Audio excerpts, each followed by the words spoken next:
लेकिन इस राष्ट्रपति जी के संबोधन में अगर हम बारीकी इसको अध्ययन करेंगे तो ये साफ नजर आता है कि उन्होंने देश के सामने भविष्य के 25 वर्ष और विकसित भारत के लिए एक नया विश्वास जगाने वाली बात,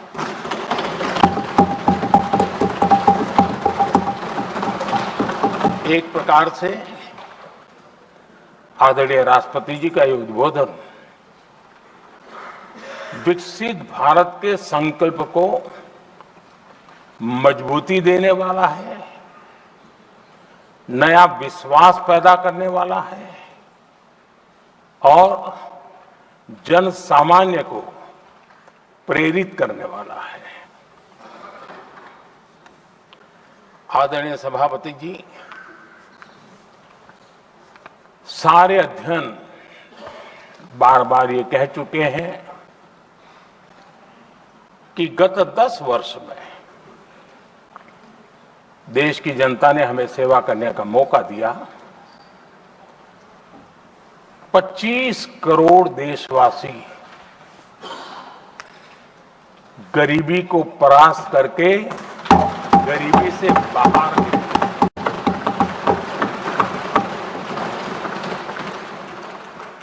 आदरणीय सभापति जी, 5 दशक तक गरीबी हटाओ के नारे सुने हो और अब 25 करोड़ गरीब गरीबी को परास्त करके बाहर निकले, ऐसे ही नहीं हो।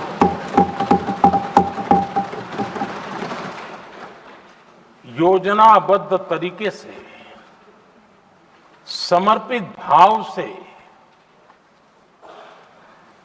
अपनेपन की पूरी संवेदनशीलता के साथ जब गरीबों के लिए जीवन खपाते हैं ना, तब ये होता है। आदरणीय सभापति जी, जब जमीन से जुड़े लोग जमीन की सच्चाई को जानते हुए जमीन पर जीवन खपाते हैं, तब जमीन पर बदलाव निश्चित होके रहता है।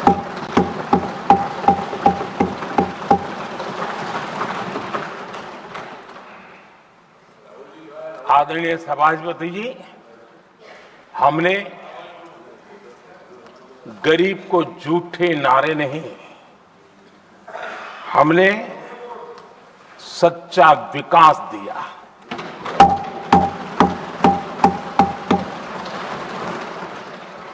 गरीब का दुख, सामान्य मानवी की तकलीफ, मिडिल क्लास के सपने ऐसे ही नहीं समझे जाते हैं। आदरणीय सभापति जी, इसके लिए एक जज्बा चाहिए।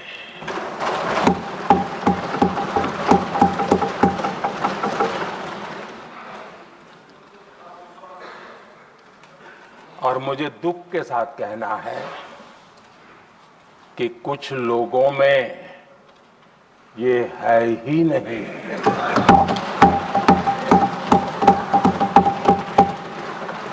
आदरणीय सभापति जी,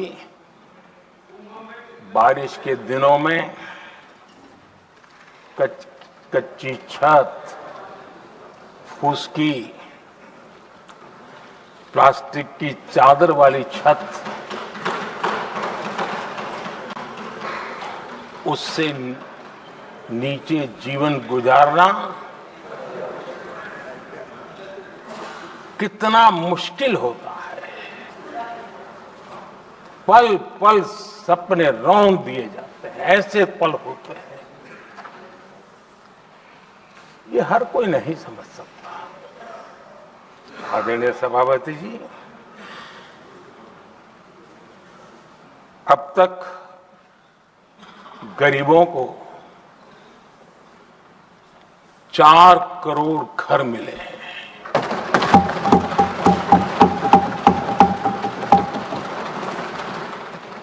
जिसने उस जिंदगी को जिया है ना, उसे समझ होती है कि पक्की छत वाला घर मिलने का मतलब क्या होता है।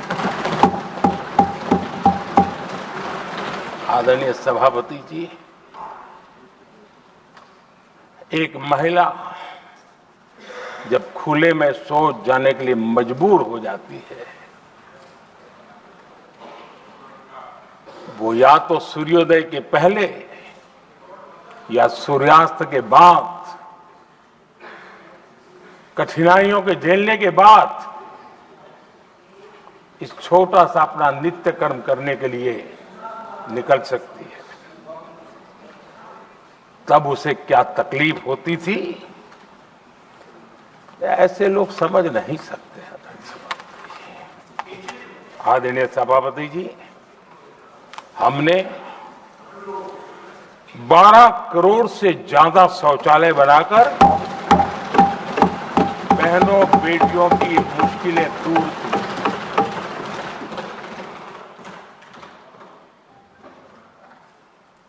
आदरणीय सभापति जी, आजकल मीडिया में ज्यादा ही चर्चा हो रही है, सोशल मीडिया में और अधिक हो रही है।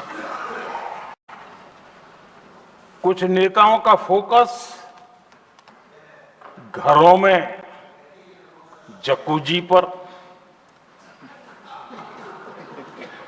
स्टाइलिश शावर्स पर, लेकिन हमारा फोकस तो हर घर जल पहुंचाने पर है।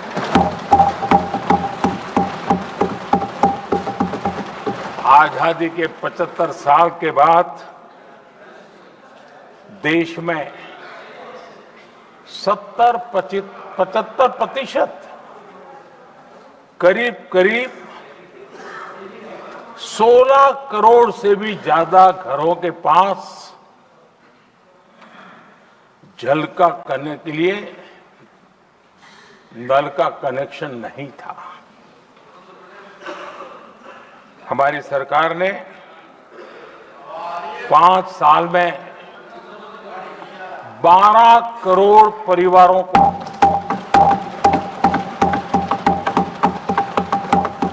घरों में नल से जल देने का काम किया है और काम तेजी से आगे भी बढ़ रहा है। आदरणीय सभापति जी, हमने गरीबों के लिए इतना काम किया और इसके कारण आदरणीय राष्ट्रपति जी ने अपने अभिभाषण में इसका विस्तार से वर्णन किया है। जो लोग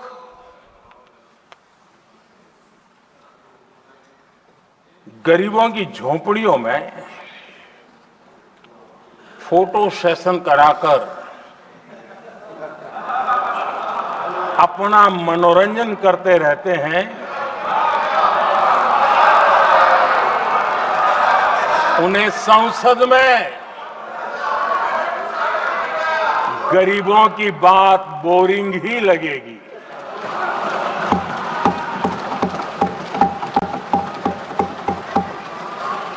आदरणीय सभापति जी, मैं उनका गुस्सा समझ सकता हूं।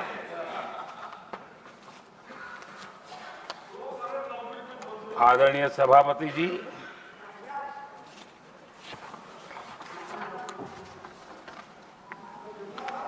समस्या की पहचान करना एक बात है, लेकिन अगर जिम्मेवारी है तो समस्या की पहचान कर करके छूट नहीं सकते। उसके समाधान के लिए समर्पित भाव से प्रयास करना होता है। हमने देखा है और पिछले 10 साल के हमारे काम को देखा होगा और राष्ट्रपति जी के अभिभाषण में भी देखा होगा हमारा प्रयास समस्या की समाधान का रहता है और हम समर्पित भाव से प्रयास करते हैं।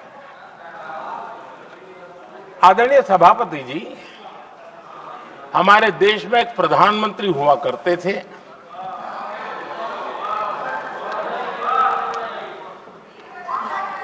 उनको मिस्टर क्लीन करने कहने की एक फैशन हो गई थी। उस प्रधानमंत्री जी को मिस्टर क्लीन कहने की फैशन हो गई थी। उन्होंने एक समस्या को पहचाना था और उन्होंने कहा था कि दिल्ली से 1 रुपया निकलता है तो गांव में 15 पैसा पहुंचता है। अब उस समय तो पंचायत से लेकर पार्लियामेंट तक एक ही पार्टी का राज था। पंचायत से पार्लियामेंट तक एक ही पार्टी का राज था और उस समय उन्होंने सार्वजनिक रूप से कहा था कि 1 रुपया निकलता है 15 पैसा पहुंचता है। बहुत गजब की हाथ सफाई थी।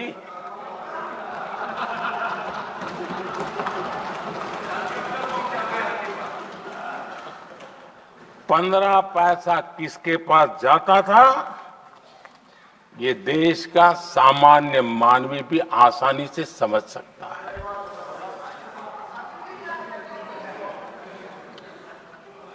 आदरणीय सभापति जी, देश ने हमें अवसर दिया, हमने समाधान खोजने का प्रयास किया। हमारा मॉडल है बचत भी विकास भी। जनता का पैसा जनता के लिए। हमने जनधन, आधार, मोबाइल की जेम ट्रिनिटी बनाई और डीबीटी से डायरेक्ट बेनिफिट ट्रांसफर ये देना शुरू किया। आदरणीय सभापति जी, हमारे कार्यकाल में हमने 40 लाख करोड़ रुपया सीधा जनता जनार्दन के खाते में जमा किया। आदरणीय सभापति जी, इस देश का दुर्भाग्य देखिए, सरकारें कैसी चलाई गई, किसके लिए चलाई गई। माननीय सदस्य, मैं सबसे आपसे आग्रह कर रहा हूं, आप सदन की गरिमा बनाए रखें। बैठे बैठे कोई माननीय सदस्य टिप्पणी नहीं करे, उचित नहीं है, ये गलत तरीका है आपका। ये सदन की मर्यादा नहीं है आपकी।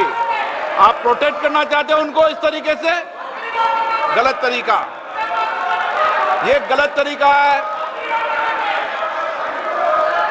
आप बैठे बैठे टिप्पणी करना चाहते हैं।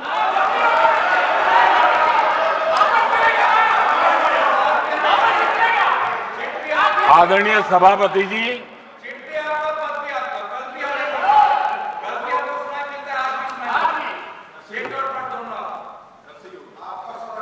जब ज्यादा बुखार चढ़ जाता है तब लोग कुछ भी बोलते हैं, लेकिन इसके साथ साथ ज्यादा हताशा निराशा फैल जाती है तब भी बहुत कुछ बोलते हैं। आदरणीय सभापति जी, जिनका जन्म नहीं हुआ था, जो भारत की इस धरती पर अवतरित नहीं हुए थे, ऐसे 10 करोड़ फर्जी लोग सरकारी खजाने से अलग अलग योजनाओं का फायदा ले रहे थे। आदरणीय सभापति जी, सही को अन्याय न हो इसलिए राजनीतिक फायदा नुकसान की परवाह किए बिना हमने इन 10 करोड़ फर्जी नामों को हटाया और असली लाभार्थियों को खोज खोज करके उन तक मदद पहुंचाने का अभियान चलाया। आदरणीय सभापति जी, ये 10 करोड़ फर्जी लोग जब हटे और भिन्न भिन्न योजनाओं का हिसाब लगाएं तो करीब करीब 3 लाख करोड़ रुपया गलत हाथों से जाने से बच गए।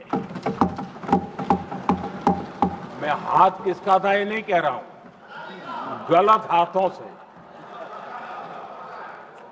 आदरणीय सभापति जी, हमने सरकारी खरीद में भी टेक्नोलॉजी का भरपूर उपयोग किया, ट्रांसपेरेंसी लाए और जेम पोर्टल जो आज राज्य सरकारें भी उसका उपयोग कर रही है, जेम पोर्टल से जो खरीदी हुई उससे आमतौर पर जो खरीदी होती है उससे कम पैसों में खरीदी हुई और सरकार के 1,15,000 करोड़ रुपए की बचत हुई।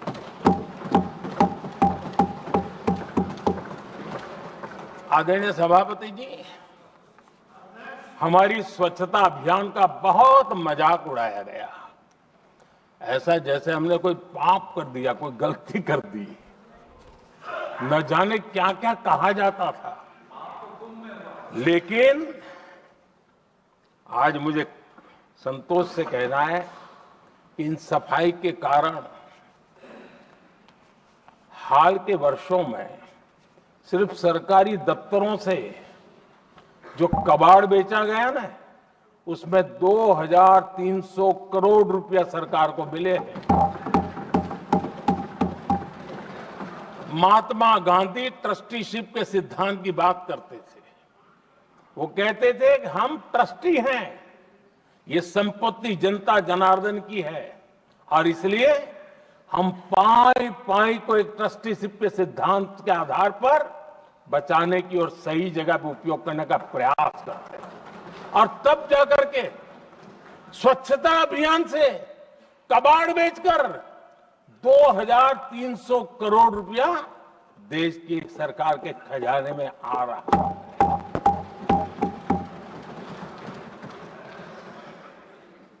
आदरणीय सभापति जी, हमने एक महत्वपूर्ण निर्णय लिया इथेनॉल ब्रांडिंग का।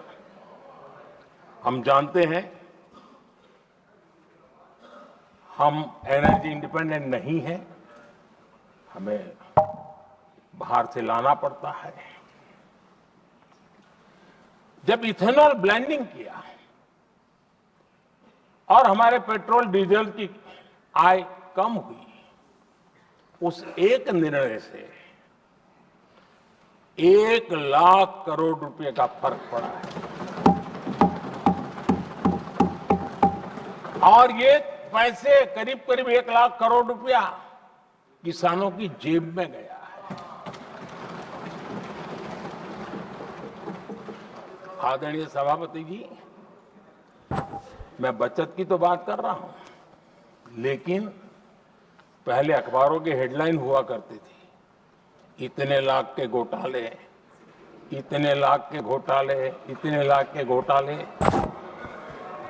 10 साल हो गए, ये घोटाले न कर करके, घोटाले न होने से भी देश के लाखों करोड़ रुपए बचे हैं जो जनता जनार्दन की सेवा में लगे हैं। आदरणीय सभापति जी, हमने ये जो अलग अलग कदम उठाए उससे लाखों करोड़ रुपए की बचत हुई, लेकिन उन पैसों का उपयोग हमने शीश महल बनाने के लिए नहीं किया। इसका उपयोग हमने देश बनाने के लिए किया है। इंफ्रास्ट्रक्चर का बजट 10 साल पहले 1,80,000 करोड़ था, हमारे आने से पहले। आदरणीय सभापति जी, आज 11 लाख करोड़ रुपया इंफ्रास्ट्रक्चर का बजट, और इसलिए राष्ट्रपति जी ने भारत की नींव कैसी मजबूत हो रही है इसका वर्णन इसमें किया है। रेलवे हो, ग्राम सड़क हो, इन सभी कामों के लिए विकास की एक मजबूत नींव रखी गई है। आदरणीय सभापति जी, सरकारी खजाने में बचत हुई वो तो एक बात है, और वो करना भी चाहिए, जैसा मैंने ट्रस्टीशिप की बात कही। लेकिन हमने इस बात पर भी ध्यान रखा है कि जन सामान्य के उनको भी बचत का लाभ मिलना चाहिए। योजनाएं ऐसी हो ताकि जनता को भी बचत हो। और आपने देखा होगा आयुष्मान भारत योजना,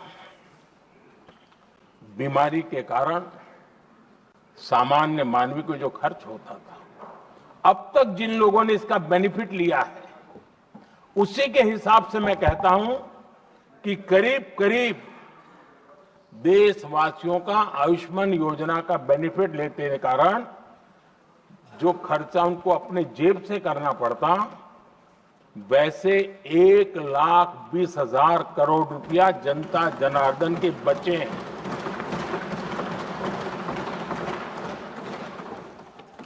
ये आवश्यक है कि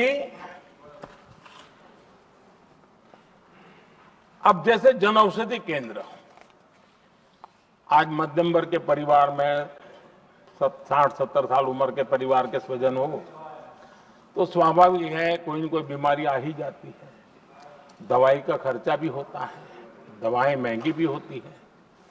हमने जब से जन औषधि केंद्र खोले हैं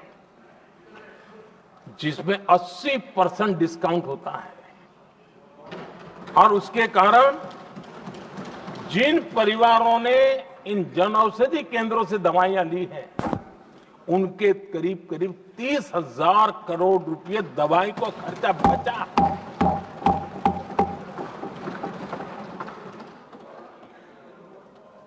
आदरणीय अध्यक्ष जी, यूनिसेफ का भी अनुमान है, उनका कहना है कि जिसके घर में स्वच्छता और टॉयलेट बना, उन्होंने इसका बड़ा सर्वे किया था, उस परिवार को करीब करीब साल भर में 70,000 रुपए की बचत हुई है। स्वच्छता अभियान कहो, टॉयलेट बनाने का काम कहो, शुद्ध जल पहुंचाने का काम करो, कितना बड़ा फायदा हमारे सामान्य परिवार को हो रहा है। आदरणीय अध्यक्ष जी, नल से जल, मैंने प्रारंभ में उसका उल्लेख किया। WHO की एक रिपोर्ट आई है। WHO का कहना है कि नल से जल शुद्ध पानी मिलने के कारण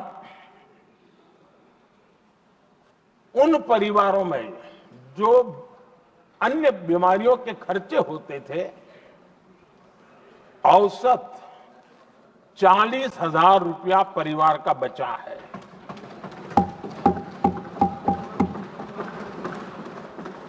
मैं ज्यादा गिन नहीं रहा हूं, लेकिन ऐसी अनेक योजना है जिन योजनाओं ने सामान्य मानवी के खर्च में बचत की है।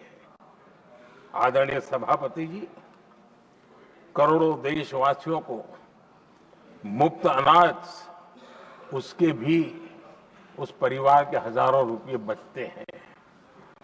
PM सूर्यघर मुफ्त बिजली योजना जहां जहां ये योजना लागू हुई इन परिवारों को औसतन साल भर के 25 से 30 हजार रुपये बिजली की बचत हो, पैसों में बचत हो रही है, खर्च में बचत हो रही है। और अगर ज्यादा बिजली है तो बेच करके कमाई कर रहा है वो अलग, यानी सामान्य मानवीय की बचत भी। हमने एलईडी बल्ब का एक अभियान चलाया था। आपको मालूम है कि हमारे आने से पहले एलईडी बल्ब 400 रुपये में बिकते थे। हमने इतना अभियान चलाया, उसकी कीमत 40 रुपया हो गई। और एलईडी बल्ब के कारण बिजली की भी बचत हुई और उजाला भी ज्यादा मिला, और उसमें देशवासियों के करीब 20,000 करोड़ रुपए बचे हैं। आदरणीय सभापति जी, जिन किसानों ने सॉइल हेल्थ कार्ड का वैज्ञानिक तरीके से उपयोग किया है, उनको बहुत फायदा हुआ है। और ऐसे किसानों को प्रति एकड़ 30,000 रुपए की बचत हुई है। आदरणीय अध्यक्ष जी, बीते 10 साल में इनकम टैक्स को कम करके भी हमने मिडिल क्लास की बचत को बढ़ाने का काम किया है। आदरणीय अध्यक्ष जी, 2014 के पहले ऐसे बम गोले फेंके गए, बंदूक की ऐसी गोलियां चलाई गई कि देशवासियों का जीवन छलनी कर दिया गया था। हमने धीरे धीरे उन घावों को भरते भरते आगे बढ़े।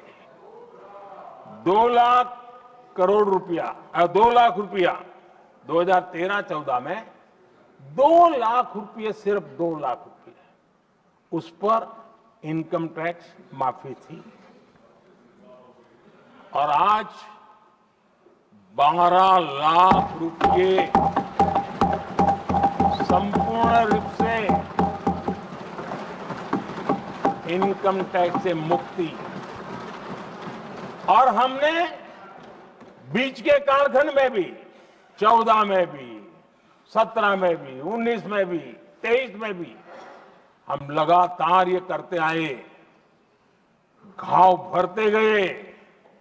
और आज बैंडेज बाकी था, वो भी कर लिया। स्टैंडर्ड डिडक्शन, उसके अगर 75,000 जोड़ दें तो 1 अप्रैल के बाद देश में जो सैलरीड क्लास है उनके 13.25 लाख रुपए पर तक कोई इनकम टैक्स नहीं देना पड़ेगा।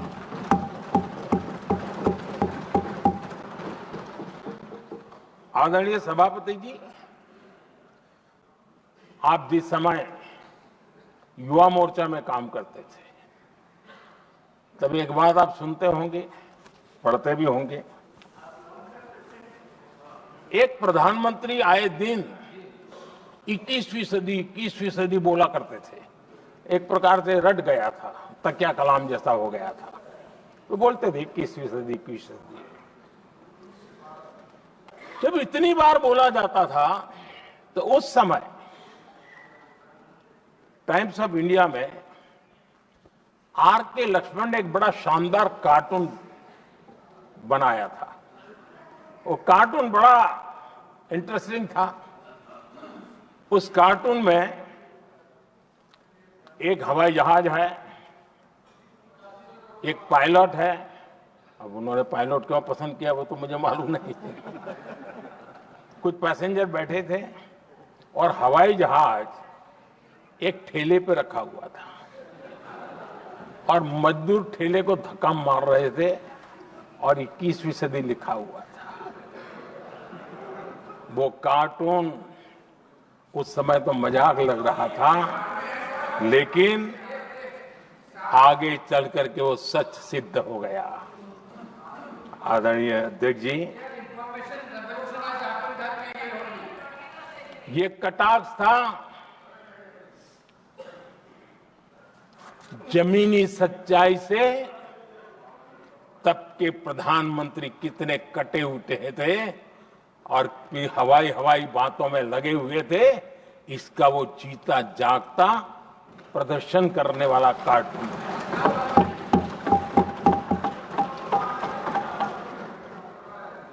आदरणीय अध्यक्ष जी, जिन्होंने तब 21वीं सदी की बातें की थी, वो 20वीं सदी की जरूरतों को भी पूरा कर नहीं पाए थे। आदरणीय अध्यक्ष जी, आज जब मैं देखता हूं पिछले 10 साल से सारी बीतों को बारीकी से देखने का अवसर मिला है, तो मुझे बड़ा दर्द होता है। हम 40-50 साल लेट हैं, जो काम 40-50 साल पहले हो जाने चाहिए थे। और इसलिए ये साल जब 2014 से देश की जनता ने हमको सेवा का अवसर दिया, हमने ज्यादा से ज्यादा युवाओं पर फोकस किया। हमें युवाओं की आकांक्षाओं पर बल दिया। हमने युवाओं के लिए ज्यादा अवसर बनाए। हमने कई क्षेत्रों को खोल दिया और जिसके कारण हम देख रहे हैं देश के युवा अपने सामर्थ्य का परचम लहरा रहे हैं। देश में हमने स्पेस सेक्टर को खोल दिया, डिफेंस सेक्टर को खोला, सेमीकंडक्टर मिशन लेकर के आए, इनोवेशन को बढ़ावा देने के लिए अनेक नई योजनाओं को हमने आकार दिया। स्टार्टअप इंडिया इकोसिस्टम पूरा डेवलप किया। और इस बजट में भी आदरणीय अध्यक्ष जी, एक बहुत महत्वपूर्ण निर्णय हुआ है। 12 लाख की आय पर इनकम टैक्स की माफी, ये समाचार इतना बड़ा बन गया कि बहुत सी महत्वपूर्ण चीजों पर अभी भी कुछ लोगों का ध्यान नहीं गया है। वो महत्वपूर्ण निर्णय हुआ है। हमने न्यूक्लियर एनर्जी सेक्टर को ओपन कर दिया और इसके दूरगामी सकारात्मक प्रभाव और परिणाम देश को देखने के लिए मिलने वाले हैं। आदरणीय अध्यक्ष जी, AI, 3D printing, robotics, virtual reality की चर्चा हम तो गेमिंग का भी महात्मा क्या होता है, इसके लिए भी प्रयास करने वाले लोगों में से। मैंने देश के नौजवानों से कहा है कि दुनिया का गेमिंग क्रिएशन का, क्रिएटिविटी वर्ल्ड का कैपिटल भारत क्यों न बने। और मैं देख रहा हूं बहुत तेजी से हमारे लोग काम कर रहे हैं।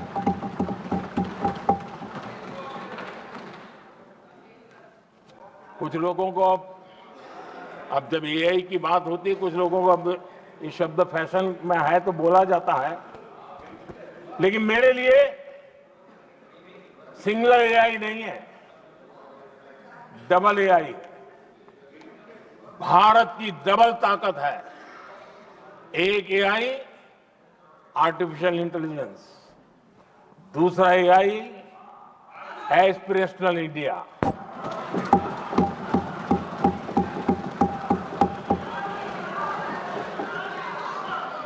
हमने स्कूलों में 10,000 टिंकरिंग लैब्स शुरू किए और आज उन टिंकरिंग लैब से निकले बच्चे रोबोटिक्स बना करके लोगों को चकित कर रहे हैं। और इस बजट में 50,000 नए टिंकरिंग लैब्स उसका प्रावधान किया गया है। भारत वो देश है जिसके इंडिया एआई मिशन को लेकर के पूरी दुनिया बहुत आशावादी है और विश्व के एआई प्लेटफॉर्म में भारत की मौजूदगी एक महत्वपूर्ण स्थान प्राप्त कर चुकी है।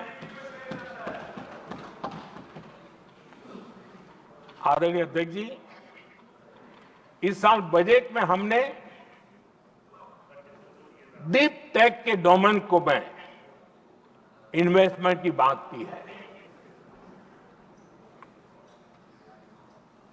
और डीप टेक मैं समझता हूं हमारे लिए तेज गति से आगे बढ़ने के लिए और 21वीं सदी पूरी तरह टेक्नोलॉजी ड्रिवन सेंचुरी है।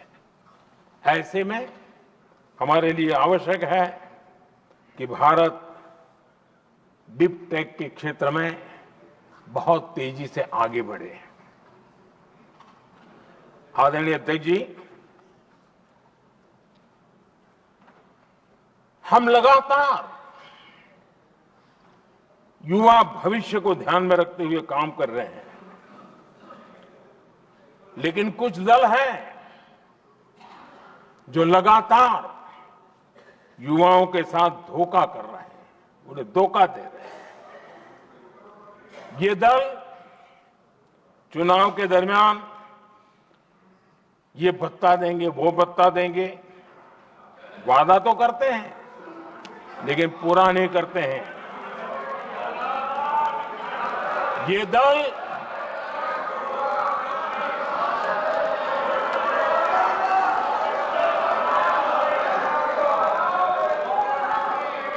प्लीज माननीय सदस्य गरिमा प्रतिष्ठा बनाए रखें।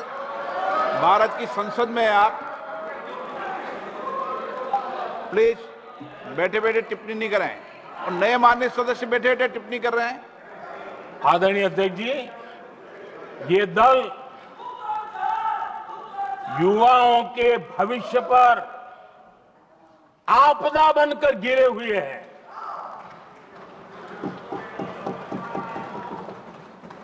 आदरणीय अध्यक्ष जी, हम कैसे काम करते हैं ये हरियाणा में अभी अभी देश ने देखा है। बिना खर्ची, बिना पर्ची नौकरी देने का वादा किया था, सरकार बनते ही नौकरी मिल गई नौजवानों को। हम जो कहते हैं उसी का परिणाम है। आदरणीय अध्यक्ष जी, हरियाणा में तीसरी बार भव्य विजय और हरियाणा में के इतिहास में तीसरी बार विजय, ये अपने आप में ऐतिहासिक घटना है। आदरणीय अध्यक्ष जी, महाराष्ट्र में भी ऐतिहासिक परिणाम, जनता जनार्दन के आशीर्वाद। महाराष्ट्र के इतिहास में सत्ता पक्ष के पास इतनी सीटें पहली बार, ये जनता जनार्दन के आशीर्वाद से हम करके आए हैं।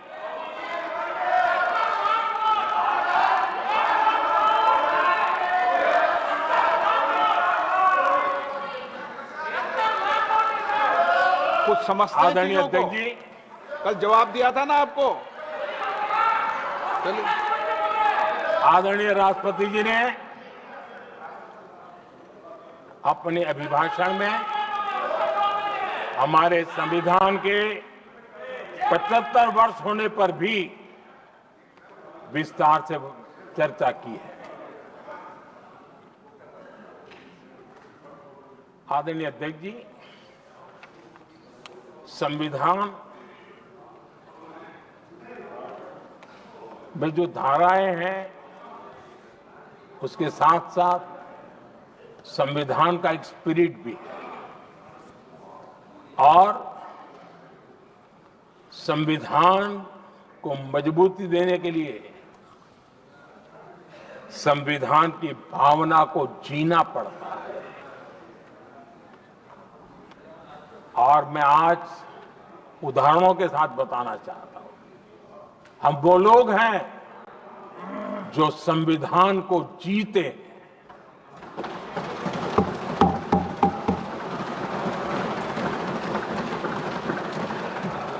आदरणीय अध्यक्ष महोदय, हमारे यहां ये बात सही है, परंपरा है कि राष्ट्रपति जी जब उद्बोधन करते हैं तो उस सरकार के उस साल के कार्यकाल का ब्यौरा देते हैं। उसी प्रकार से राज्यों में गवर्नर का जो उद्बोधन होता है सदन में, वो उस राज्य के कार्यकलापों का ब्यौरा देते हैं। संविधान और लोकतंत्र का स्पिरिट क्या होता है? जब गुजरात के 50 वर्ष हुए, गोल्डन जुबली ईयर मना रहे थे, और सद्भाग्य से मुझे उस समय मुख्यमंत्री के रूप में सेवारत था मैं, तो हमने एक महत्वपूर्ण निर्णय किया। हमने किया इस गोल्डन जुबली ईयर में पिछले 50 वर्ष में सदन में जितने भी गवर्नर के भाषण हुए, मतलब उस समय की सरकारों का ही वाहवाही उसमें होती है, हमने कहा कि उन 50 साल में जितने भी गवर्नर के भाषण हुए हैं, सबको ही एक पुस्तक के रूप में तैयार किया जाए, ग्रंथ बनाया जाए, और आज सभी लाइब्रेरीज में वो ग्रंथ अवेलेबल है। मैं तो बीजेपी वाला था, गुजरात में तो ज्यादातर कांग्रेस की सरकारें रही थी, उन सरकारों के गवर्नर के भाषण थे, लेकिन उसको भी प्रसिद्ध कराने का काम भाजपा से बना एक मुख्यमंत्री कर रहा था। क्यों? हम संविधान को जीना जानते हैं, हम संविधान को समर्पित हैं, हम संविधान के स्पिरिट को समझते हैं। आदरणीय अध्यक्ष जी, आप जानते हैं 2014 में जब हम आए तब मान्य विपक्ष नहीं था, रिकॉग्नाइज्ड अपोजिशन पार्टी नहीं थी, उतने अंक भी लेकर के कोई नहीं आए थे। भारत के अनेक कानून ऐसे थे कि हमें पूरी स्वतंत्रता थी उस कानून के हिसाब से काम करने की। अनेक कमेटियां ऐसी थी जिसमें लिखा था लीडर्स ऑफ अपोजिशन उसमें आएंगे, लेकिन अपोजिशन था ही नहीं, रिकॉग्नाइज्ड अपोजिशन नहीं था। ये हमारा संविधान जीने का स्वभाव था, ये हमारा संविधान का स्पिरिट था, ये हमारी लोकतंत्र की मर्यादाओं का पालन करने का इरादा था। हमने तय किया कि भले मान्य विपक्ष नहीं होगा, रिकॉग्नाइज्ड अपोजिशन नहीं होगा, लेकिन जो सबसे बड़े दल का सब नेता है उसको मीटिंगों में बुलाएंगे। ये लोकतंत्र का स्पिरिट होता है, तब होता है।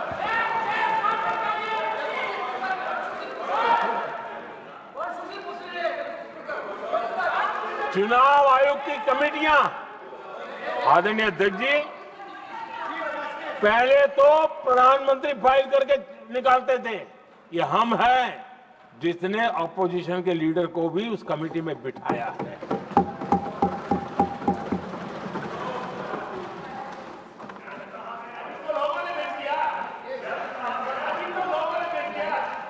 और हमने इसके लिए कानून भी बनाया, और आज विधिवत रूप से इलेक्शन कमीशन बनेगा तो अपोजिशन लीडर भी उसके निर्णय की प्रक्रिया में हिस्सा होंगे। ये काम हम करते हैं, और ये मैंने पहले ही कहा, हम इसलिए करते हैं कि हम संविधान को जीते हैं। आदरणीय अध्यक्ष जी, दिल्ली में आपको कई स्थान ऐसे मिलेंगे जहां कुछ परिवारों ने अपने म्यूजियम बना करके रखे हुए हैं।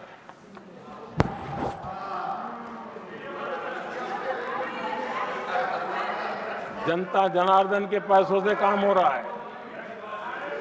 लोकतंत्र का स्पिरिट क्या होता है संविधान को जीना किसको कहते हैं? हमने पीएम म्यूजियम बनाया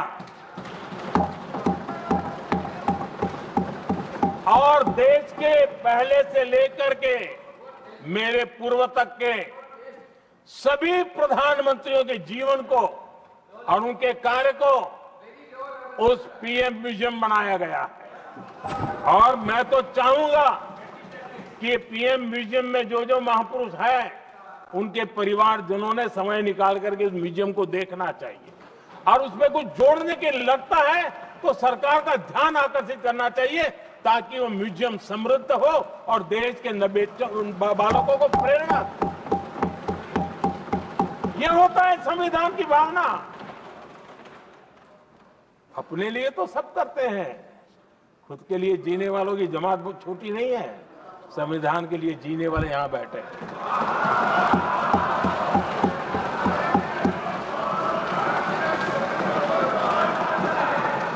आदरणीय अध्यक्ष जी, जब सत्ता सेवा बन जाए तो राष्ट्र निर्माण होता है। जब सत्ता को विरासत बना दिया जाए तब लोकतंत्र खत्म हो जाता है।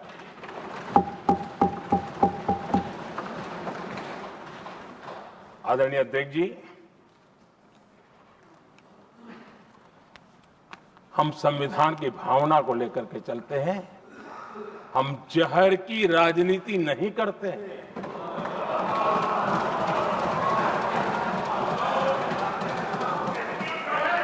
हम देश की एकता को सर्वोपरि रखते हैं और इसलिए सरदार वल्लभ भाई पटेल का दुनिया का सबसे ऊंचा स्टैच्यू बनाते हैं और स्टैच्यू ऑफ यूनिटी देश को जोड़ने का जिस महापुरुष ने काम किया उसका हम स्मरण करते हैं। और वो भाजपा के नहीं थे, वो जनसंघ के नहीं थे। हम संविधान को जीते हैं, इसलिए इस सोच से आगे बढ़ते हैं।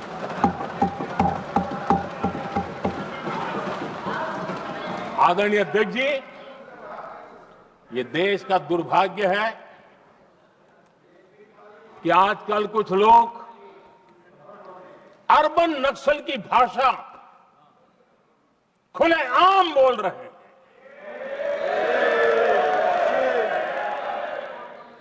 और अर्बन नक्सल जिन बातों को बोलते हैं इंडियन स्टेट के सामने मोर्चा लेना, ये अर्बन नक्सल की भाषा बोलने वाले इंडियन स्टेट के खिलाफ लड़ाई की घोषणा करने वाले न संविधान को समझ सकते हैं न देश की एकता को समझ सकते हैं।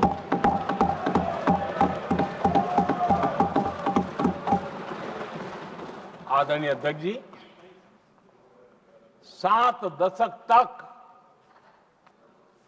जम्मू एंड कश्मीर और लद्दाख उसे संविधान के अधिकारों से वंचित रखा गया।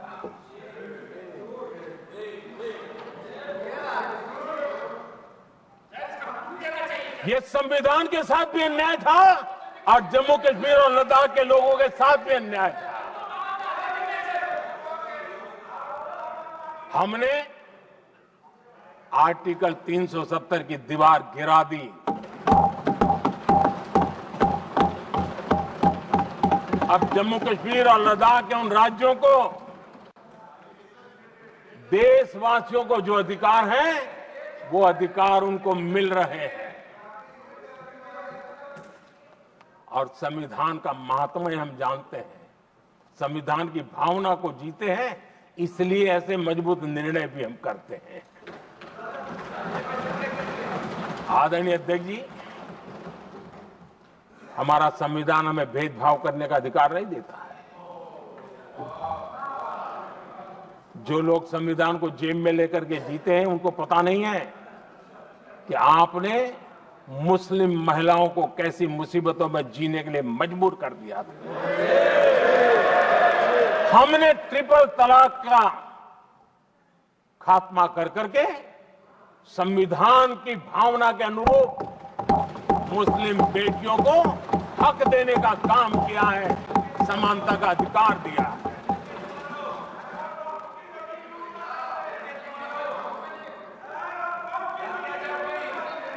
जब भी देश में एनडीए की सरकार रही है, हमने एक लंबे विजन के साथ काम किया है। पता नहीं देश को बांटने के लिए किस किस प्रकार की भाषाओं का प्रयोग किया जा रहा है। हताशा, निराशा पता नहीं उनको कहां तक ले जाएगी, लेकिन हमारी सोच कैसी है। एनडीए के साथ हमारे लिए जो पीछे है, जो आखिरी है, और महात्मा गांधी जी ने जो कहा था उसकी तरफ हमारा ध्यान ज्यादा है। और उसी का परिणाम है कि अगर हम मंत्रालयों की रचना करते हैं तो भी मंत्रालय कौन सा बनाते हैं? पूर्वोत्तर के लिए अलग मंत्रालय बनाते हैं।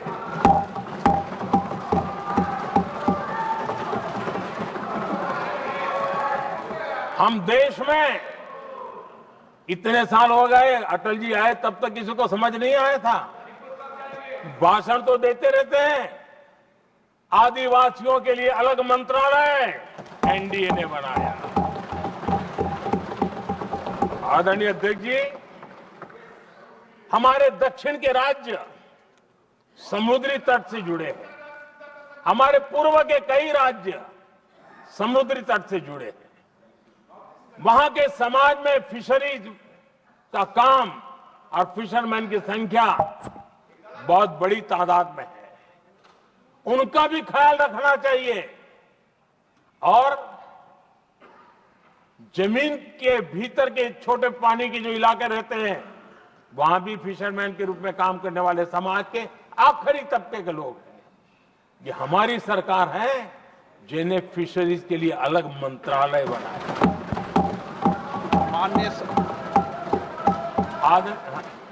माननीय सदस्यों, अगर सभा की सहमति हो तो सभा की कार्रवाई इस विषय की समाप्ति तक बढ़ा दी जाए।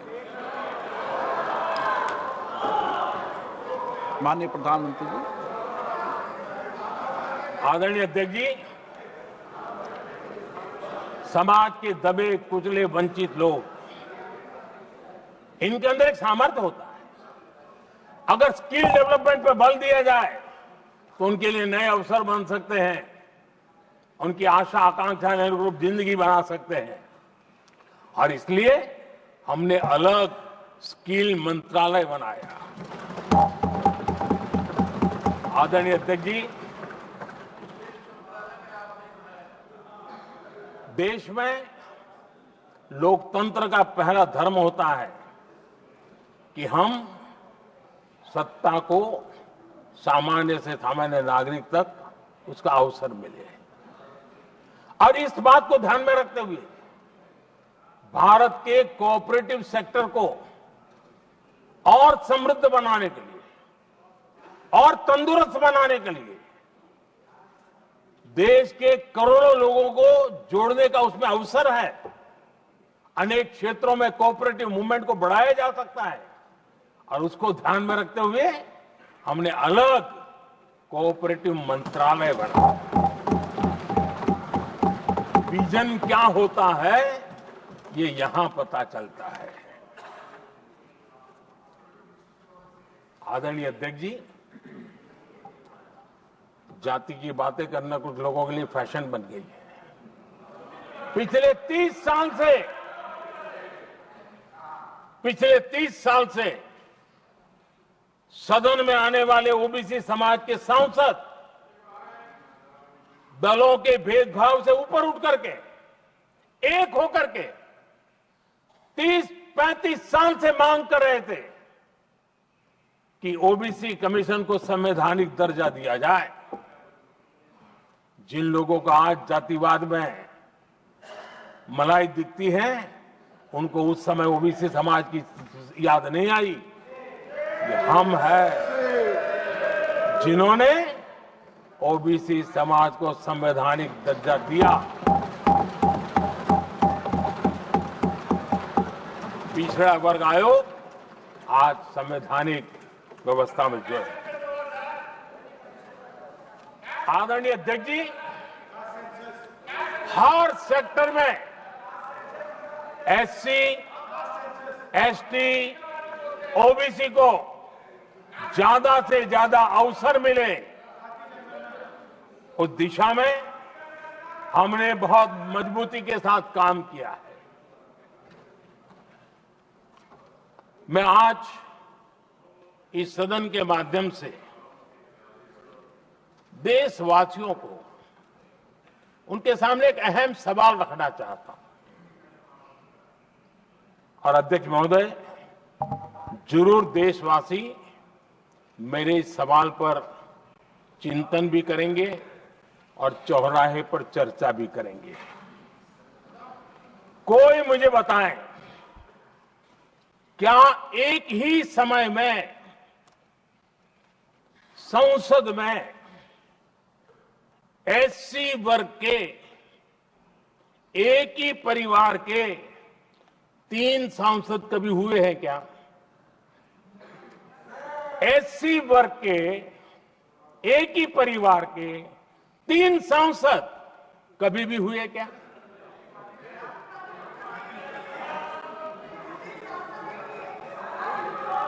मैं दूसरा सवाल पूछता हूं,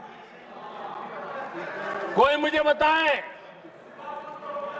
कि एक ही कालखंड में, एक ही समय में संसद में एसटी वर्ग के एक ही परिवार के 3 एमपी हुए हैं क्या?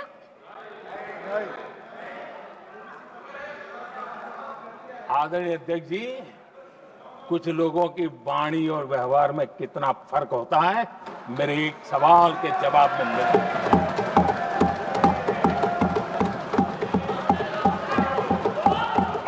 जमीन आसमान का अंतर होता है, रात दिन का अंतर होता है।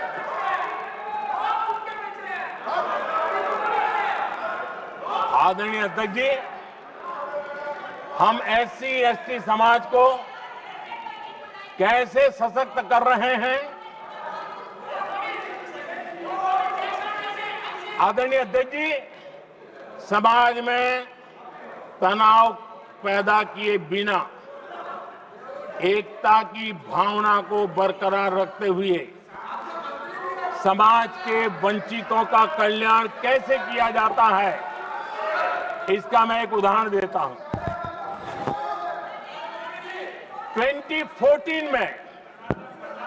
2014 में 2014 से पहले हमारे देश में मेडिकल कॉलेजों की संख्या 387 थी। 2014 के पहले मेडिकल कॉलेज की संख्या 387 थी। आज 780 मेडिकल कॉलेज हैं।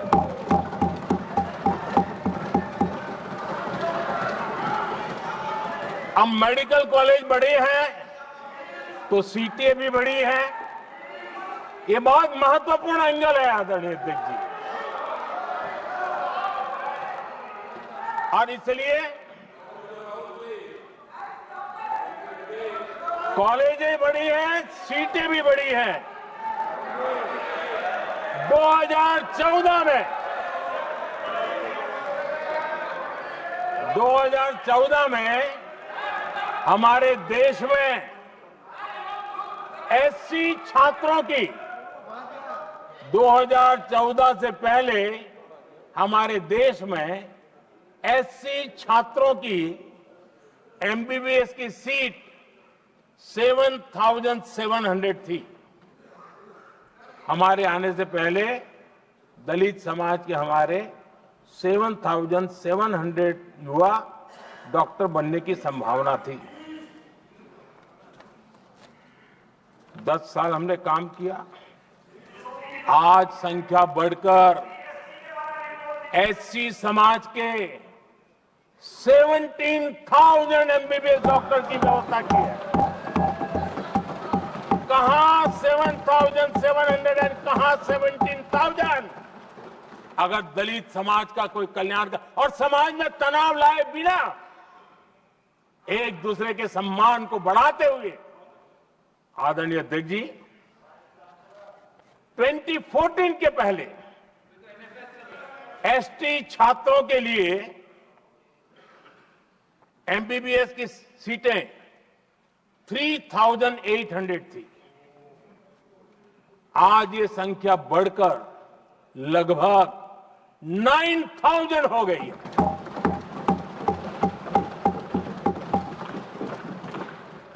ट्वेंटी 14 के पहले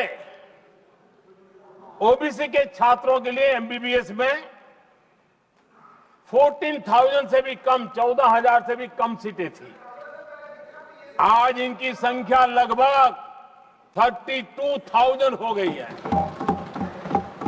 ओबीसी समाज के 32,000 एमबीबीएस डॉक्टर बनेंगे। आदरणीय अध्यक्ष महोदय, पिछले 10 साल में हर सप्ताह एक नई यूनिवर्सिटी बनी है।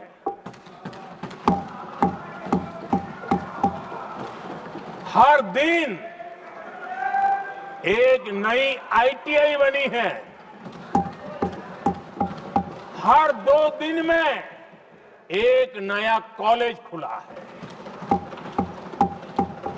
सोचिए, एससी, एसटी, ओबीसी हमारे युवा युवतियों के लिए कितनी वृद्धि हुई है, इसका आप अंदाज लगा सकते हैं। आदरणीय अध्यक्ष जी, हम हर योजना के पीछे लगे हैं 100% सिचुएशन, 100% उसको लागू करें। उसके जो भी लाभार्थी हैं वो उसमें छूट न जाए, उस दिशा में हम काम कर रहे हैं। पहले, ताकि हम चाहते हैं कि जिसका हक है उसको मिलना चाहिए। अगर योजना है, उसका हक है, तो उस तक पहुंचना चाहिए। 1 रुपया और 15 पैसा वाला खेल नहीं चल सकता। लेकिन कुछ लोगों ने क्या किया, मॉडल ही ऐसा बनाया कि कुछ ही लोगों को दो, औरों को तड़पाओ और तुष्टीकरण की राजनीति करो। देश विकसित भारत बनाने के लिए तुष्टीकरण से मुक्ति पानी होगी। हमने रास्ता चुना है संतुष्टीकरण, तुष्टीकरण नहीं, संतुष्टीकरण। और उस रास्ते पर हम चले हैं। हर समाज, हर वर्ग के लोगों को बिना भेदभाव के जो उसके हक का है वो उसको मिलना चाहिए। ये है संतुष्टीकरण। और मेरे हिसाब से जब मैं 100% सैचुरेशन की बात करता हूं तो उसका मतलब होता है एक असल में सामाजिक न्याय है, ये असल में सेकुलरिज्म है और असल में ये संविधान का सम्मान है। आदरणीय अध्यक्ष जी, संविधान की भावना है सबको बेहतर स्वास्थ्य मिले, और आज कैंसर डे भी है। देश भर में और दुनिया भर में आज हेल्थ को लेकर के काफी चर्चा भी हो रही है। लेकिन कुछ लोग हैं जो गरीब को, बुजुर्गों को आरोग्य की सेवाएं देने मिले उसमें अड़ंगे डाल रहे हैं, और वो भी अपने राजनीतिक स्वार्थ के कारण। आज आयुष्मान से देश के 30,000 अस्पताल जुड़े हैं और अच्छे स्पेशलाइज प्राइवेट अस्पताल जुड़े हैं, जहां आयुष्मान कार्ड वाले को मुफ्त इलाज मिलता है। लेकिन कुछ राजनीतिक दलों ने अपने संकुचित मानस के कारण,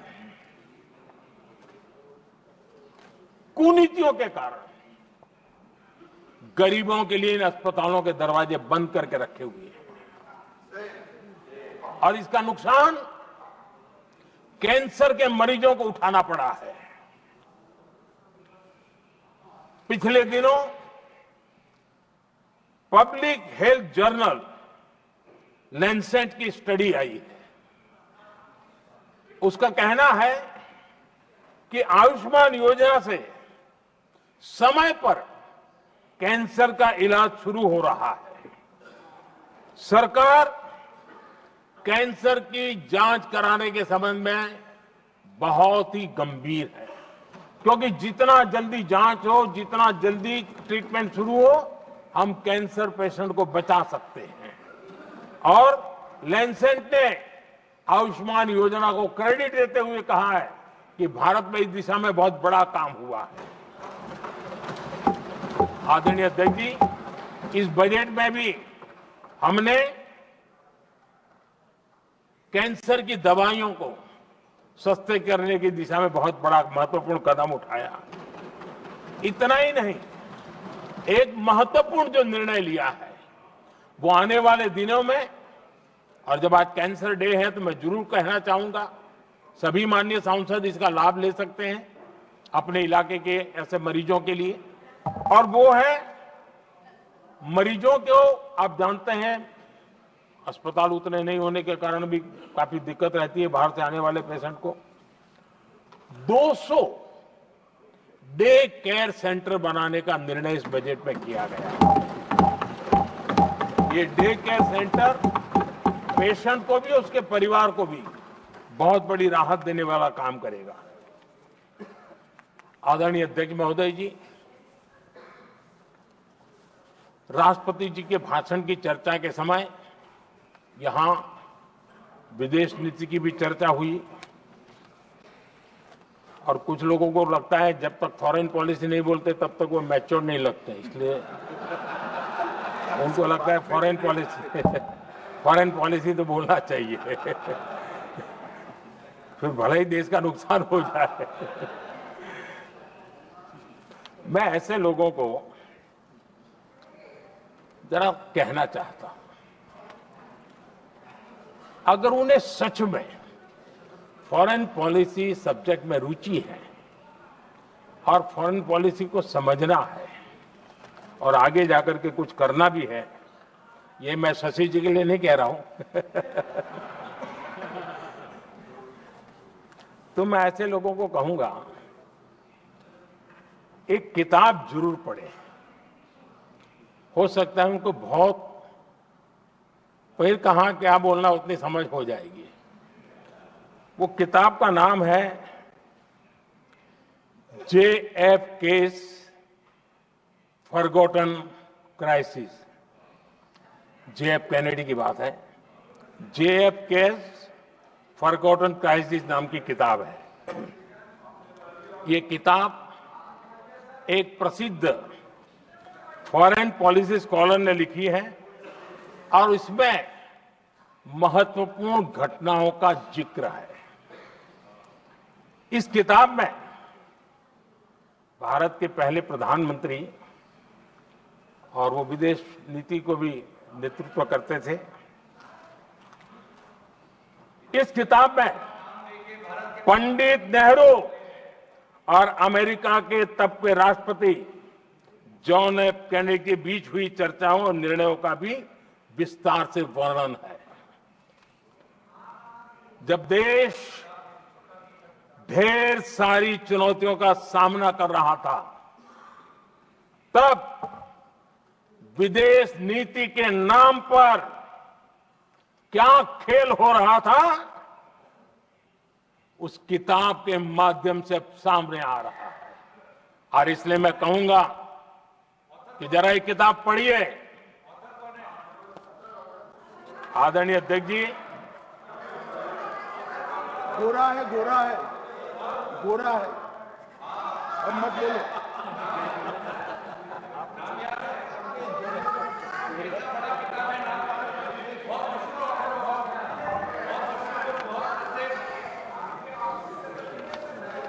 आदरणीय अध्यक्ष जी, राष्ट्रपति जी के अभिभाषण के बाद एक महिला राष्ट्रपति जी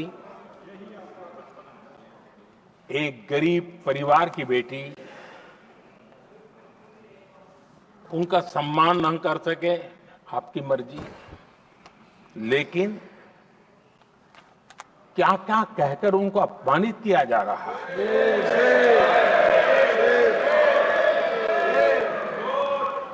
मैं राजनीतिक हताशा निराशा समझ सकता हूं, लेकिन एक राष्ट्रपति के खिलाफ क्या कारण है? क्या कारण है?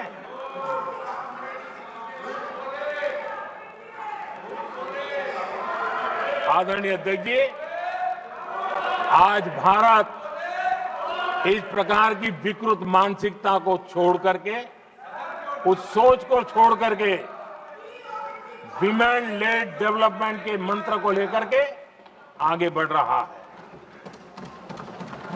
अगर आधी आबादी उसको अगर पूरा अवसर मिले तो भारत 2 गुनी रफ्तार से आगे बढ़ सकता है, और ये मेरा विश्वास है। 25 साल से इस क्षेत्र में काम करने के बाद मेरा विश्वास और दृढ़ हुआ है। आदरणीय अध्यक्ष जी, पिछले 10 साल में सेल्फ हेल्प ग्रुप्स अब तक 10 करोड़ नई महिलाएं एसएचजी में जुड़ी है, और ये महिलाएं वंचित परिवारों से, ग्रामीण बैकग्राउंड से, समाज के अंतिम पायदान पर बैठी इन महिलाओं का सामर्थ्य बढ़ा, उनका सामाजिक स्तर भी ऊपर उठा, और सरकार ने इनकी मदद 20 लाख रुपए तक बढ़ा दी है, ताकि वो इस काम को आगे बढ़ा सके, उनकी कार्यक्षमता बढ़े, उसका स्केल बढ़े। उस दिशा में हम प्रयास कर रहे हैं, और उसका आज ग्रामीण अर्थव्यवस्था पर बहुत ही सकारात्मक प्रभाव हो रहा है। आदरणीय अध्यक्ष जी, राष्ट्रपति जी ने अपने अभिभाषण में लखपति दीदी अभियान की चर्चा की है। हमारी नई सरकार तीसरी बार बनने के बाद अब तक जो जानकारियां रजिस्टर हुई है, उस हिसाब से 50 लाख से ज्यादा लखपति दीदी की जानकारी हम तक पहुंची है।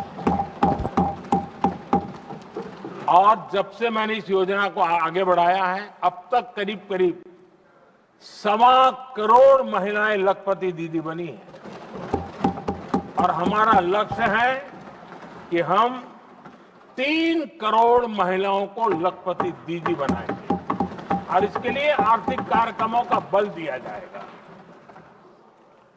आदरणीय अध्यक्ष जी, आज देश के अनेक गांवों में ड्रोन दीदी की चर्चा हो रही है। एक मनोवैज्ञानिक परिवर्तन गांवों में आया है।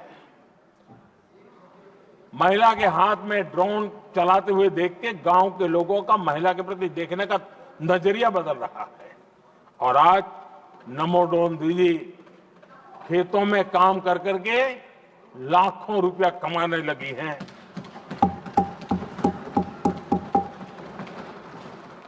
मुद्रा योजना भी नारी शक्ति के लिए, उसके सशक्तिकरण की बहुत बड़ी भूमिका अदा कर रहा है। करोड़ों महिलाएं पहली बार मुद्रा योजना लेकर के उद्योग के अंदर अपने कदम रखे हैं, और उद्योगपति की भूमिका में आई है। आदरणीय अध्यक्ष जी, 4 करोड़ परिवारों को जो घर दिए, उसमें से करीब करीब 75% मकान ऐसे हैं जिसके मालिकाना हक महिलाओं को मिला है। आदरणीय अध्यक्ष जी, ये बदलाव 21वीं सदी के सशक्त भारत की नींव रख रहा है। आदरणीय अध्यक्ष जी, विकसित भारत का लक्ष्य ग्रामीण अर्थव्यवस्था, उसको सशक्त बिना किए बिना हम विकसित भारत का निर्माण नहीं कर सकते। और इसलिए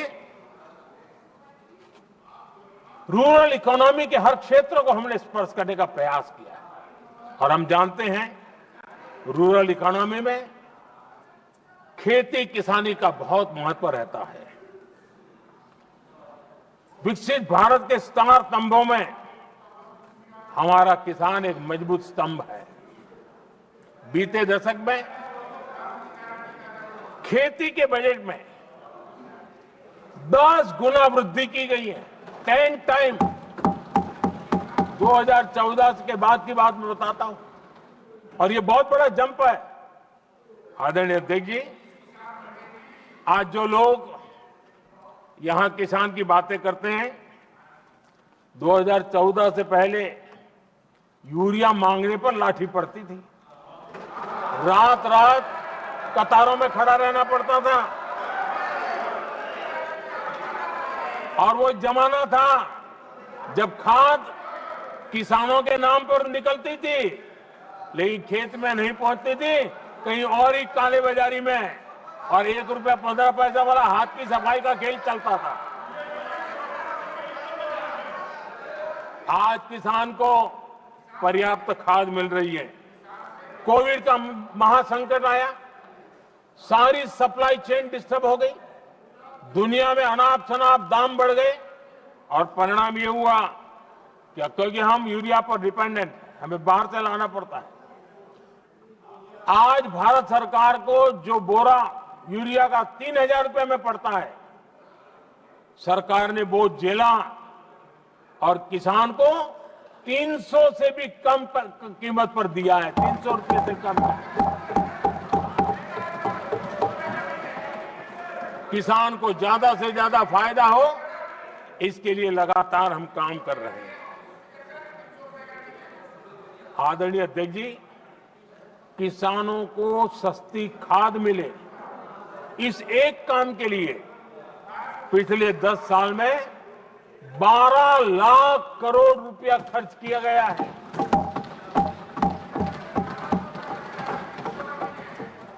पीएम किसान सम्मान निधि, उसे करीब 3.5 लाख करोड़ रुपए डायरेक्ट किसान के खाते में पहुंचे हैं।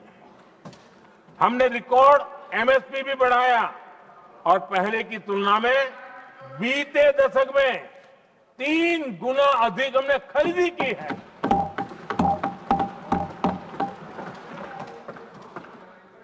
किसान को ऋण मिले, आसान ऋण मिले, सस्ता ऋण मिले, उसमें भी 3 गुना वृद्धि की गई है।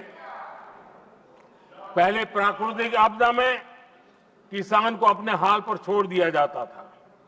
हमारे सेवा काल के दौरान पीएम फसल बीमा के तहत 2 लाख करोड़ रुपए किसानों को मिले हैं।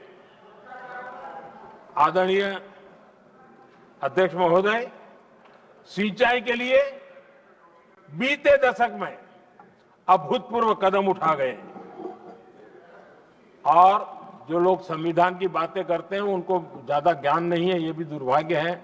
बहुत कम लोगों को मालूम होगा कि हमारे देश में डॉक्टर बाबा साहब आंबेडकर ने पानी की योजनाओं को लेकर इतना उनका विजन क्लियर था, इतना व्यापक था और इतना समावेशी था, जो आज भी हम लोगों को प्रेरणा देता है।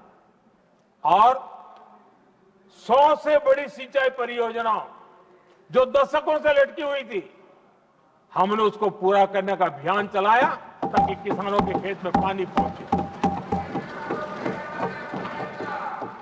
बाबा साहब का विजन था नदियों को जोड़ने का।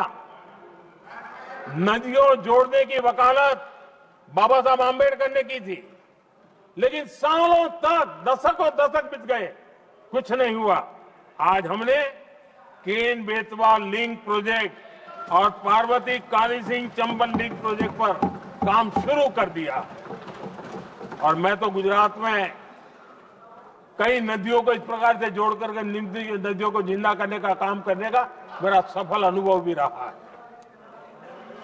आदरणीय अध्यक्ष महोदय, हर देशवासी का एक सपना होना चाहिए हम सबका सपना होना चाहिए कि दुनिया के हर डाइनिंग टेबल पर made in India food packet क्यों न हो। आज मुझे खुशी होती है जब भारत की चाय, इसके साथ साथ अब हमारी कॉफी भी दुनिया में अपनी महक फैला रही है, बाजारों में धूम मचा रही है। इवन हमारा टर्मरिक कोविड के बाद सबसे ज्यादा मांग बढ़ी है। आदरणीय अध्यक्ष जी, आप जरूर देखेंगे आने वाले समय में हमारा प्रोसेस सी फूड और बिहार का मखाना दुनिया में पहुंचने वाला है।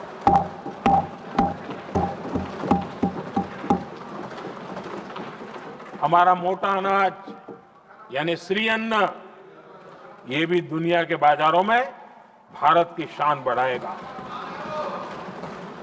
आदरणीय अध्यक्ष महोदय, विकसित भारत के लिए फ्यूचर रेडी शहर वो भी बहुत जरूरी है। हमारा देश बहुत तेजी से अर्बनाइजेशन की ओर बढ़ रहा है और इसे चुनौती और संकट नहीं मानना चाहिए, इसे अवसर मानना चाहिए और हमने उस दिशा में काम आगे करना चाहिए। इंफ्रास्ट्रक्चर का विस्तार अवसरों का प्रसार होता है। जहां कनेक्टिविटी बढ़ती है वहां संभावनाएं भी बढ़ती हैं। दिल्ली यूपी को जोड़ने वाली पहली नमो रेल, उसका लोकार्पण था और मुझे भी उसमें यात्रा करने का अवसर मिला। ऐसी कनेक्टिविटी, ऐसा इंफ्रास्ट्रक्चर भारत के सभी प्रमुख शहरों को पहुंचे, ये हमारी आने वाले दिनों की जरूरत है और हमारी दिशा है। आदरणीय अध्यक्ष जी, 10 साल में दिल्ली का नेटवर्क डबल हुआ और आज टियर 2, टियर 3 सिटी में भी मेट्रो नेटवर्क पहुंच रहा है। आज हम सभी गर्व कर सकते हैं, आज भारत का मेट्रो नेटवर्क 1000 किलोमीटर पार कर गया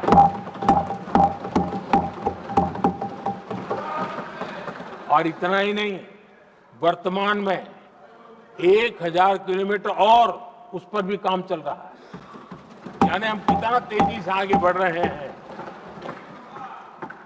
आदरणीय अध्यक्ष जी, प्रदूषण को कम करने की दिशा में भी कई इनिशिएटिव भारत सरकार ने लिए। 12,000 इलेक्ट्रिक बस हमने देश में दौड़ाना शुरू किया है और दिल्ली को भी बड़ी सेवा करी है, हमने दिल्ली को भी दिया है। आदरणीय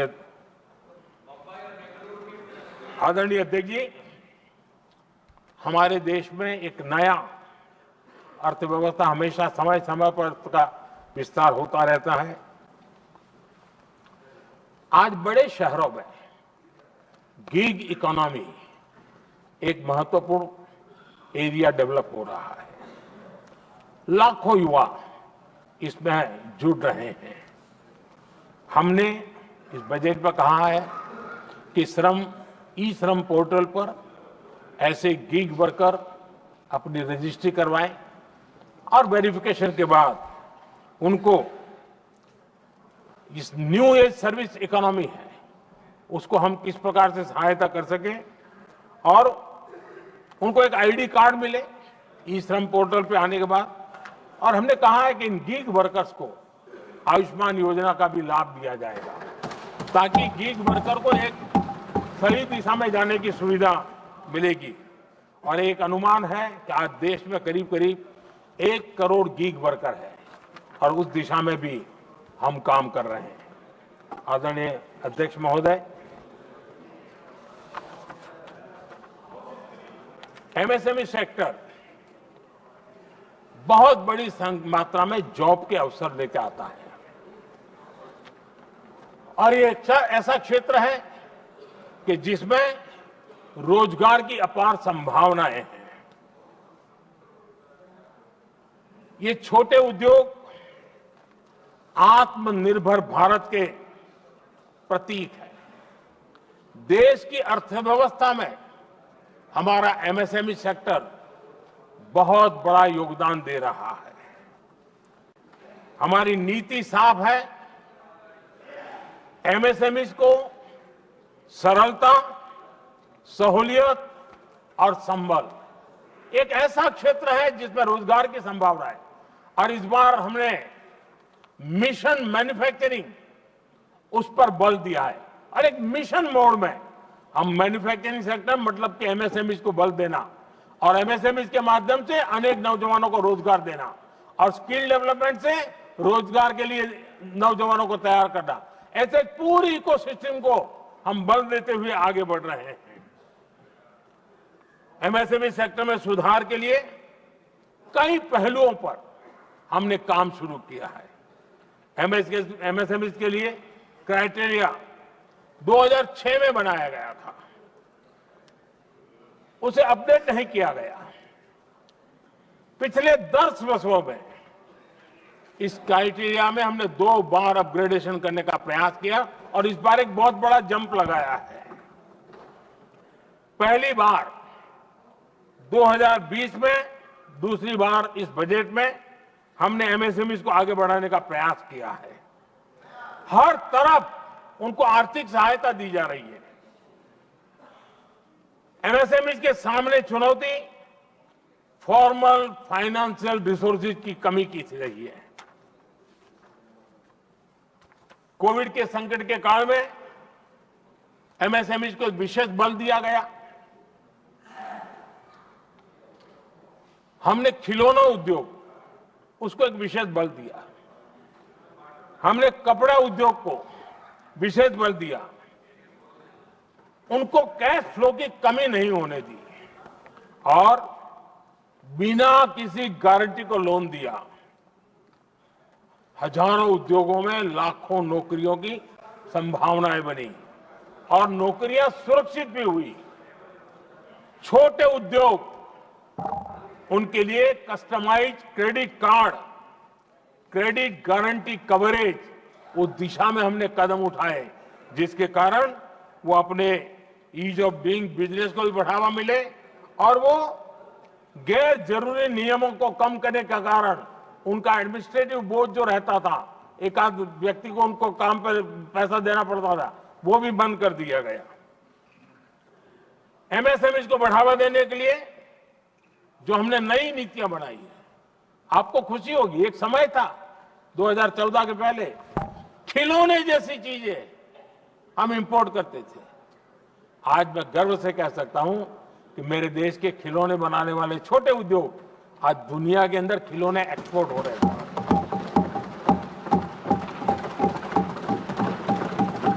और आयात में बहुत बड़ी गिरावट आई है। निर्यात में करीब 239% वृद्धि हुई है। एमएसएमई के जरिए संचालित ऐसे कई सेक्टर्स हैं जो दुनिया भर में अपनी पहचान बना रहे हैं। मेड इन इंडिया कपड़े, इलेक्ट्रॉनिक्स, इलेक्ट्रिकल गुड्स के सामान आज दूसरे देशों के जीवन का हिस्सा बन रहा है। आदरणीय अध्यक्ष जी, विकसित भारत के सपने को पूरा करने के लिए देश आगे बढ़ रहा है और बड़े आत्मविश्वास के साथ आगे बढ़ रहा है। विकसित भारत का सपना ये कोई सरकारी सपना नहीं होता है, वो 140 करोड़ देशवासियों का सपना है और इस सपने को हम सब ने जितनी ऊर्जा दे सकते हैं देने का प्रयास करना है। और दुनिया में उदाहरण है, 20-25 साल के कालखंड में दुनिया के कई देश विकसित बनकर के दिखाया है। तो भारत के पास तो सामर्थ्य अपार है। हमारे पास डेमोग्राफी है, डेमोक्रेसी है, डिमांड है, हम क्यों नहीं कर सकते? इस विश्वास के साथ हमें आगे बढ़ना है और हम भी 2047 जब देश आजाद होगा, तब आजादी के 100 साल होंगे जब, तब हम विकसित भारत बन के रहेंगे। ये सपने लेकर के चलना चाहिए। और आदरणीय अध्यक्ष जी, मैं विश्वास से कहता हूं हमें और बड़े लक्ष्य पार करने, और हम करके रहेंगे। और माननीय अध्यक्ष जी, ये तो अभी हमारी तीसरी ही टर्म है।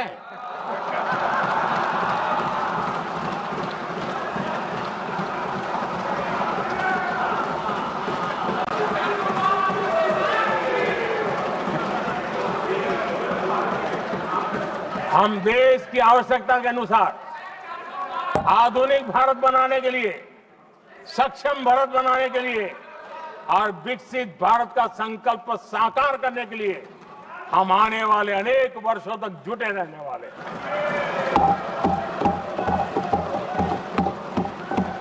आदरणीय अध्यक्ष जी, मैं सभी दलों से आग्रह करता हूं, सभी नेताओं से आग्रह करता हूं, देशवासियों से आग्रह करता हूं, अपनी अपनी राजनीतिक विचारधाराएं होंगी, अपने अपने राजनीतिक कार्यक्रम होंगे, लेकिन देश से बड़ा कुछ नहीं हो सकता है। हम सबके लिए देश सर्वोपरि है और हम मिलकर के विकसित भारत के सपने को, अपना 140 करोड़ देशवासियों का सपना भी अपना सपना, इस सपने को लेकर के चल पड़े।